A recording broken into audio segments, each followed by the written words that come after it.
Good day, bayang karalista. Ito nga pala si Monkey Rider. Magbibigay sa inyo ng giya ngayong araw ng linggo, June 21, 2026. Ang karera natin ay gaganapin sa Padre Garcia. Race 1 na tayo. Kilo kayong rating based handicap system race, ODN Porsche Philippine Cup PJC Invitational Race. Sa race 1, winner take all. 1,300 meters ang distansya. Meron tayong 8 entry. Para sa akin, dito ako lalagay sa numero 4. Wala akong nakikitang mabilis na habol kay Circle of Love dito. Every sweat count na rin siguro. Kung pipilitin siyang luchain, magkakaroon ng killing pace.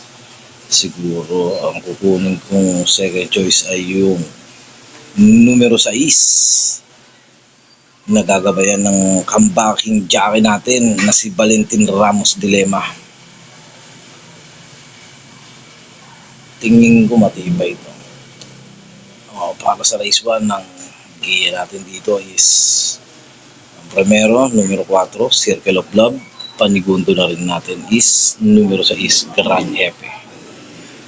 Kung kurso natin yung si every sweat count, kalaban din yung tingin ko, pwede yung isama.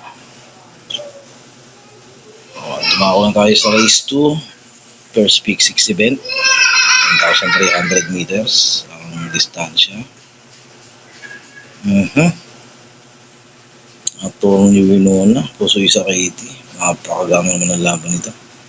Tingin ko, parang walang makahabol sa kanya dito. Sundamiano, kaya niya to. Parang wala akong nakikitang kalaban to sa Atong ni Winona. Sa race 2, numero 1 tayo. Tingin ko pwedeng suluin. Atong ni Winona, solo. Kung gusto nyo magdagdag, siguro pigil lang kayo. Pwedeng upset kay Gojigo, Asintado, pero I doubt it na matatalo din nila to. Okay, tumawa tayo sa race number 3. 3-year-old imported horse, OD Philippine Cup, 1,650 meters ang distansya. Simula ng second winner take all. Sa akin dito ako lalagay sa numero 4, Madam Edria. Masama sinalida nito ng huntak ko. Kalaban ni Windmill of Summer. Ito yung Yamado Masama sa lida, naipit to Tingin ko walang mabilis Tingin ko ito ang magdadala ng marcha. Kung mapapabayaan sa unahan to, dahil 1,650 meters baka makabuo ng aire. Kaya para sa akin, tingin ko dito ako lalagay, Madam Edria. Siyempre ang uunin natin proteksyon, natin tayo sa may isang napaka-aumentadong babae din. 1A, Student Regent. Gagabayan ni Tagulao. Student Regent, segundo siya. Huling takbo niya kay Otto Cruz. Napakalakas ay dahil na nagkagal ito. Pero maigsi yun. Ibang istorya yung mahaba. Pag nakabuo ng air sa Madam Edria, pwedeng passion paper na dito. Pero tingin ko, dalawa 2-horse race. May iba kayong kursunada, pwede siguro din. Pero tingin ko matibay na itong dalawa na ito. Pero para sa akin, purposes Madam Edria ay pang-primera. Panigundo, 1A Student Regent. Dawa tayo sa second peak 6. Race 4. 1,300 meters. Paglalabanan ng 7 kabayo. Dito ako lalagay. Parang tinalo na natin Siling Labuyo ito. Siling Labuyo. Confidence Surge. Bagong kalako. Matulin din ito si Confidence Surge. Pwede yung bigyan ng problema nito sa harapan. Dito ako lalagay sa numero 4. Kaluking. Tingin O pwedeng makapanood ng boxing kung tama yung iniisip ko na maglulutsahan yung dalawa dito. Kaluking, kung pipigil si Confidence Search o si Siling Labuyo o baka si Kaluking ang hahabol, siguro kalaban sa tingin ko pa si Confidence Search. Kasi kung si Kaluking ang lulutsa si Siling Labuyo, baka si Confidence Search naman ang makano. Tingin ko hindi makakasolo aero ito. Ngayon, para sa second choice, tingin ko Confidence Search ang pipiliin ko. Bali, pang-primera, Kaluking, Confidence Search, Panig Gold. Ngayon, kung gusto nyo sama si Siling Labuyo at marami naman kayong kapital, panama yan. Pero para sa akin, out muna ako dyan. 4-5 siguro ko. Lalabanan ko na siya. Okay, lako tayo sa race number 5. Ito yung start ng ating pick 5. 1,650 meters ang distansya. Porsche Philippines, Philippine Cup, 4-year-old and above imported. Ang laban ito. Lucency ang ating ang number 1 sa imported ngayon. Ang muna ang kalaban niya yung naubod din ang buti ngayon si Pirate. Tingin ko tatakbo ni Lucency parang walang mabilis tatakbo ni Lucency yung dati. Tingin ko mahirapan silang talunan pero galing rancho doon ako lalagay sa numero 5 Pirate. Upset to tingin ko kung saaling nandun ba yung galing ni Lucency na katulad nung dati magkakaroon to ng killing face. Tingin ko sa kabayan to Lucency Pirate hindi pa lalayuin ni Tagulaw to. Siguro 40 purposes kasama ko ng si Resonant sa Pumorcas pero kung isa lang Pirate ako dito. Lucency, sama nyo rin kung marami kayong puhunan. Pero sa Pirate, doon ako sa may komentado na kaysa sa may hindi natin alam galing radyo kung ano ikikilos yun ako siguradong may naman din ang takbo. Pirate, numero 5, pwede na suluhin, pwede rin magproteksyon, Lucency o Resonant. Okay, dako na tayo sa race number 6. Start ng pick 4 natin. Meron 1,300, meron tayong 8 entry.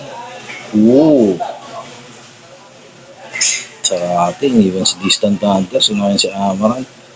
Mainom mo siya sa PJC to si Amaranth. Lansing Gray Amalyamado, imported, hanggang laban. Ang problema, Deremate.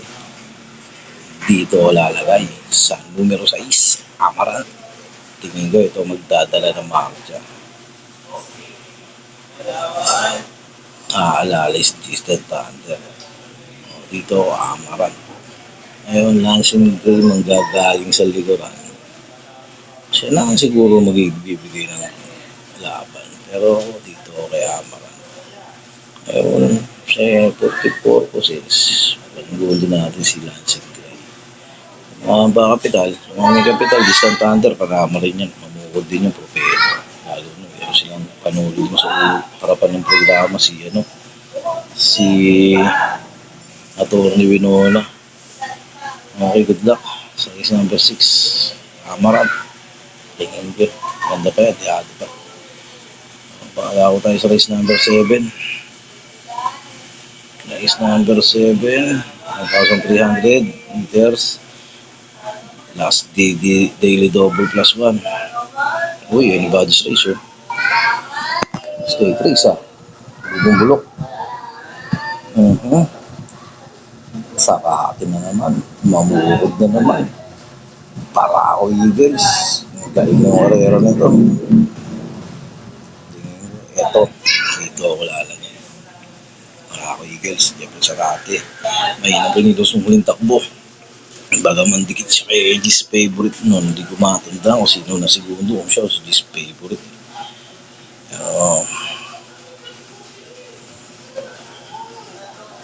Dito dito ako, Baracayos pa umento. Siguro ang panigundo natin, yung isang 4 years old din, saka yung apprentice na si Pilitro, Alpha Miss 9. Pero magulong karera to, magdagdag kayo dito. Gusto nyo isama si G's Favorite, Amgen, Heritage, Shining Angel, Anapride, White Panther, parang anybody's race. Pero sportive purposes, Barako Eagles numero 6. Second choice, Alpha Miss. Good luck. Ano tayo sa last double, penultimate race. 1,300 meters. Lalabanan ng 8 kabayo. Kalukuin. Napunta dito to. Ito, pwede suluhin to. Kalukuin. Wala akong nakikita ng kalaban nito. Ang hina na kalaban nito. Parang ano to. Ayan, kahit galing rancho yun, tingin ko. Mag-tune up lang to. Pumorkas. Ano sunada niya, pamorkas. Siguro. Ganda pa pamorkas dito. Lumagnipik. Magtotobetsky, nagkaruri. Pero ako, para sa akin, mas gusto ko siguro lumagnipik. Napunan nyo kahit konti. Kaangkaluin. Solo to. Para sa race number 8. Race number 9 na tayo. 1,300 meters ang distansya. 10 entries.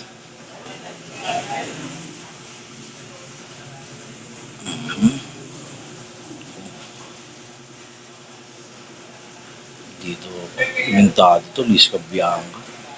Numero 5. Tingin ko, mahirapan silang talunin to. Banderas siya si Liso, susundan niya yung time anywhere, Lisca Bianca, tutok. Sino makaka-upset? Hindi nila makaka-upset. Tapos si Lisca Bianca, mahirapan sila dito, masyado magaling to ngayon. Pasuluhin ko na rin to, Lisca Bianca, wala akong makikita ng kalaban. Sa pamorkas, siguro, anytime anywhere. Imperatus, pwede rin. Pero ito, tingin ko patok to. Jackpotan to eh. Tapos double. Kaso wala kang dividendo sigurado. Bago 2 piso. Sa last race, doon ako. Numero 5. Lisca Bianca. Solo. Guys, bago lang ako sa ganitong sistema. Sa akin, giya lang to. Huwag natin ihalo ang damdamin sa pagsusugal. Place, bet small, win big. Hindi kailangan tumayakan ng todo-todo. Tumayakan lang, saktuan lang. Good luck sa inyo. Sana supportahan niyo kung YouTube channel ko. Kung sa tingin nyo, okay naman. Nagiging ko ng mga giya. Nandito na lang siguro guys. Good luck, happy racing, God bless.